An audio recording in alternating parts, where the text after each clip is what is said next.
Khan sir, बहुत ही अच्छा लगा आपको देख के। आई थिंक मोस्ट पीपल यहाँ पे शायद खान सर को जानते होंगे, जो नहीं जानते होंगे आज आप एक ऐसी हस्ती से कभी नहीं मिले होंगे, क्योंकि लोग आपको टीचर बोलते हैं, लेकिन आपसे बड़ा एंटरटेनर मैंने कोई नहीं देखा सर।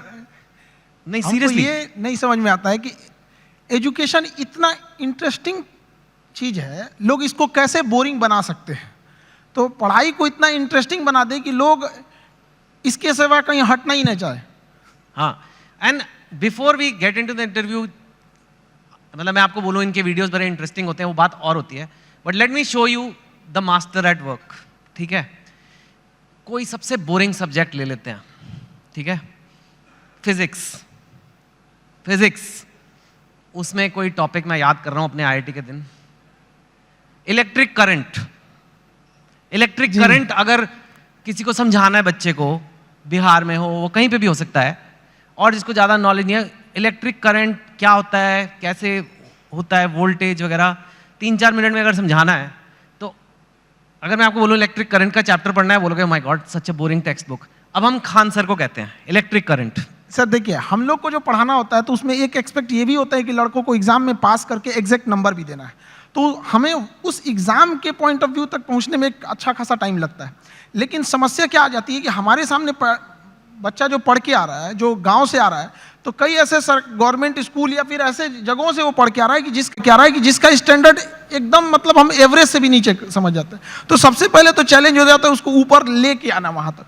तो एक इलेक्ट्रिक करंट जैसे आप बोले वहां पे, तो लड़के जब शुरू में आते हैं तो उनको ये नहीं समझ में आता कि एम्पियर क्या चीज़ है, वोल्टेज में अंतर क्या नहीं समझ पाते, तो उनको समझाना काफ़ी चैलेंजिंग हो जाता है। तो वही एक छोटा मोटा कि हम लोग ये समझते कि जब हम लोग पढ़ते थे तो हमारे दोस्त हमें अच्छे से समझा देते थे, और वो देहाती भाषा में समझाते थे, और टीचर लोग एक स्टैंडर्ड फॉलो करने लगते थे।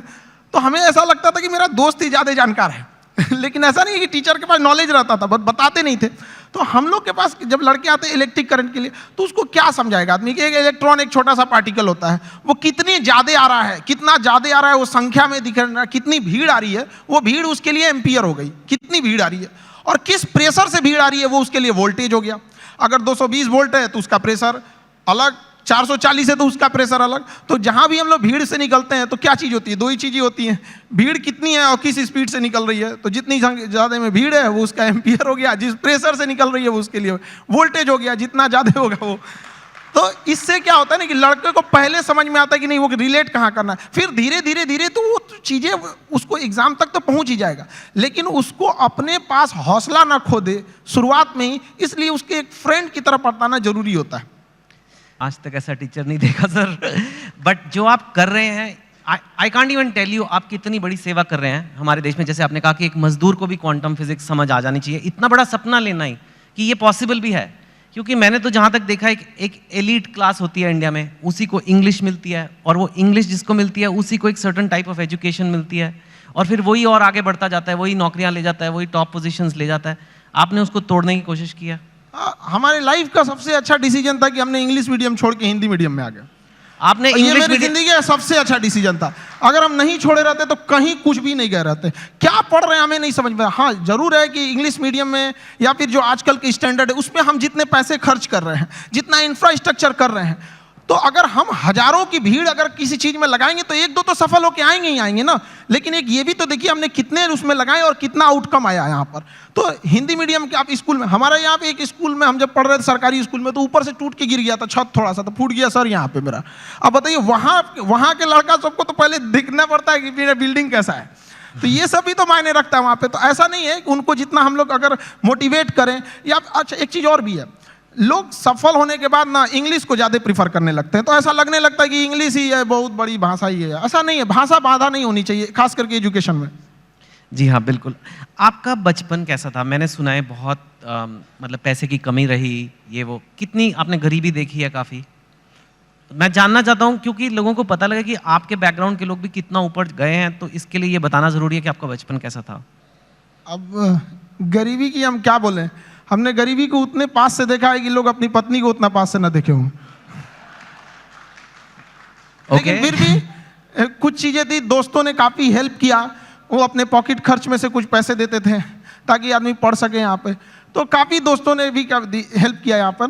और धीरे धीरे कुछ टीचर्स भी आए हैं, वो लोग ने भी पहले, कुछ टीचर थे जो मतलब बहुत कम फी में पढ़ाते थे, तो हमें भी ऐसा लगा था कि जैसे हमारे साथ के बहुत सारे लड़के उनको अच्छी कोचिंग्स मिल गई 10th और 11th के बाद, तो उन लोग काफ़ी अच्छे अच्छे जगह पढ़ने लगे। हम लोग उनको देखते थे तो ऐसा लगता था कि ये जगह हमारे लिए नहीं है, एक अलग सी फील आती थी कि ये मेरे लिए नहीं है यहाँ पर। तो फिर जब हम लोग टीचिंग में आए तो हमने सोचा था कि भाई कोई भी गरीब से गरीब लड़का के लिए वो बड़े से बड़ी शिक्षा ग्रहण करने के लिए सपना देख सकता है और उसका सपना पूरा होगा। Very nice.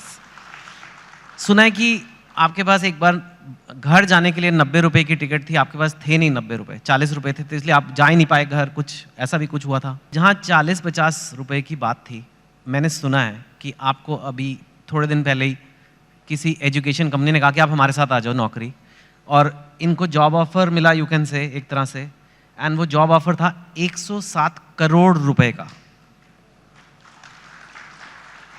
तो यू नो व्हेन, एक वो दिन भी आपने देखे हैं जो 40-50 रुपए नहीं है, घर जाने के दुकान बंद करके, और 100, लेकिन स्वैग देखो, आप मना कर दिया।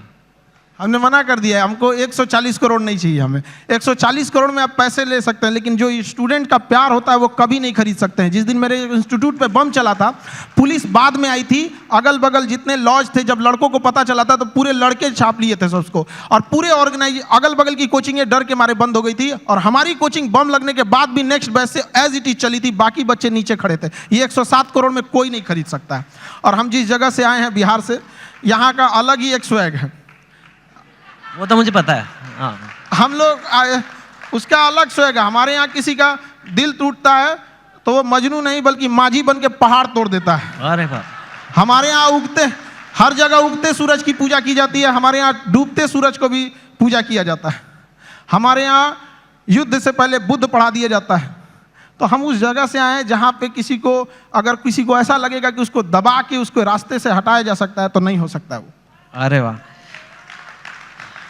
लेकिन यू नो अभी ये ऐसा फील्ड बन गया है, कोचिंग, एजुकेशन वगैरह, जहाँ लोग बहुत, आपकी बात अलग है, लेकिन लोग बहुत पैसे बना रहे हैं, लाइक ऐसे खबरों में तो आ रहा है बहुत करोड़ों में। हमने यूपीएससी जो चालू किया, पैसा आपको मोटिवेट नहीं करता? नहीं, पैसे हमारा एक अलग सपना है। अब किसी को बोलते हैं तो उसको अजीब सा लगता है। जैसे कोई घर है, अगर वो सड़क से ज्यादा नीचे धंस गया तो टेक्नोलॉजी आ गई है, जैक लगा के उसे उठा देते थे। तो हमें ऐसा लगता है ना कि हमारे इंडिया में भी ना एजुकेशन सिस्टम इतना महंगा हो गया है कि जिन लोगों के पास पैसे नहीं थे वो अपने आप को दबा हुआ महसूस करते हैं। तो हमने इंडिया के सबसे बेस्ट टीचरों के साथ अपने साथ जोड़े, और उन लोगों को भी धन्यवाद देते हैं जो जुड़े।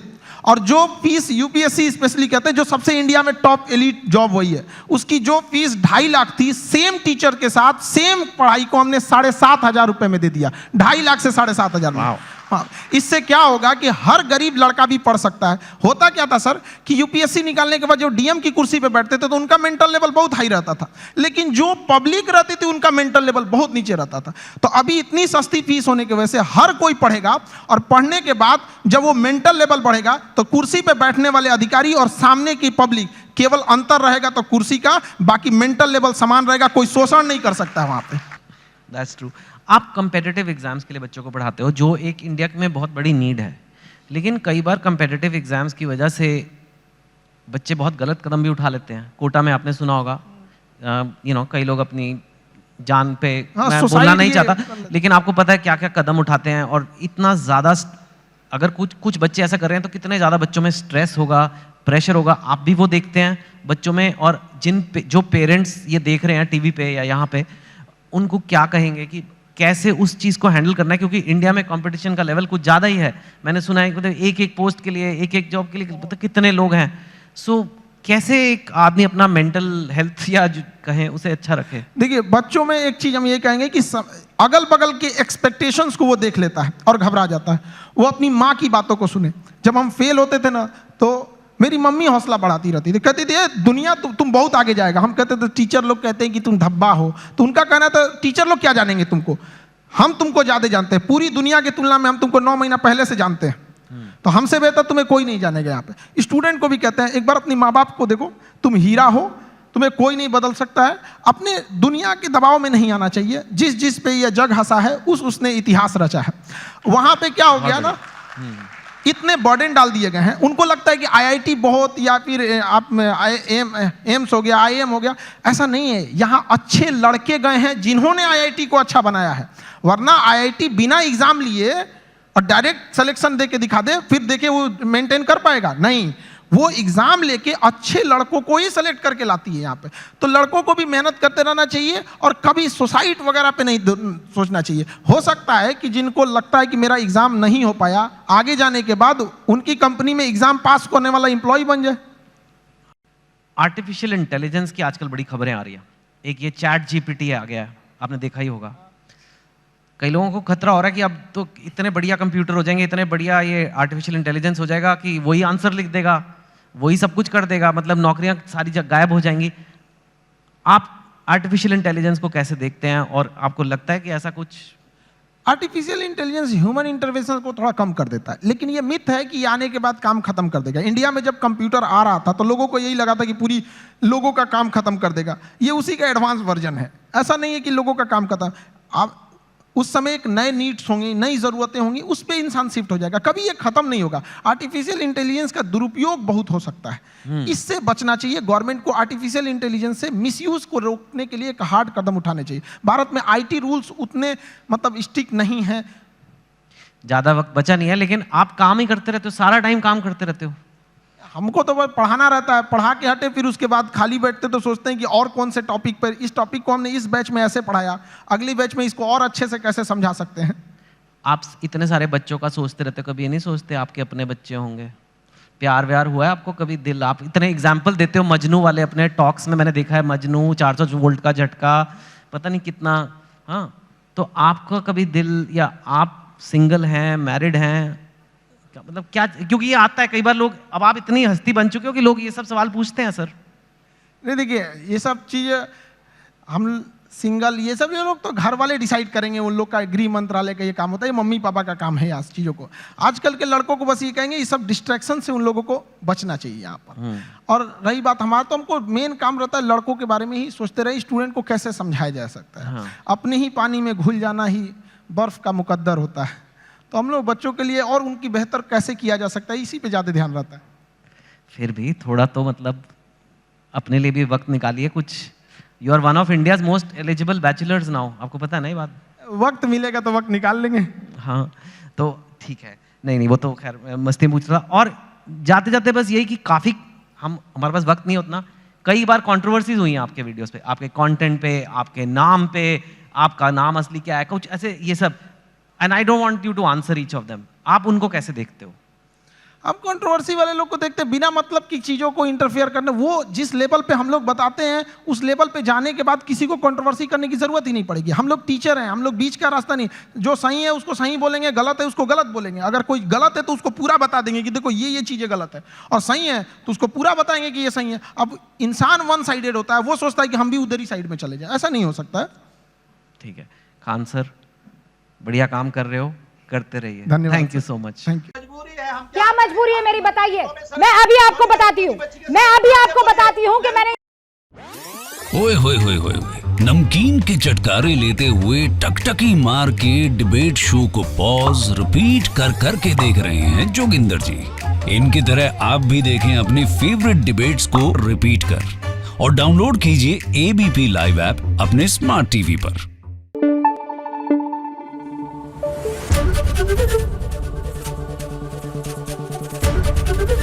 एबीपी न्यूज आपको रखे आगे।